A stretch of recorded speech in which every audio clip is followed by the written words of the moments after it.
Елец вновь засыпало снегом. За ночь выпало 6 миллиметров осадков. Метеорологи предупреждали стихии, поэтому коммунальные службы уже ночью приступили к работе. На дороге Ельца высыпали около 100 тонн песко-соляной смеси. Уже с 3 часов ночи на улицы вышли дворники, а с 5 утра к людям присоединилась малая тротуарная техника. В уборке снега помогают и городские предприятия. В принципе, сейчас продолжаем дневное дежурство. Тоже в усиленном режиме работает более 20 единиц техники на маршрутах. Около 100 дворников посыпают, чистят.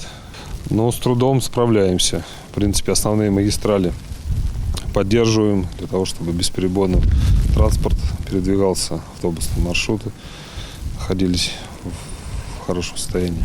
По прогнозам, данный снегопад на сутки, поэтому с 12 часов начался, ночи до 12 будет продолжаться. После чего будем также активно расчищать город от выпавшего снега.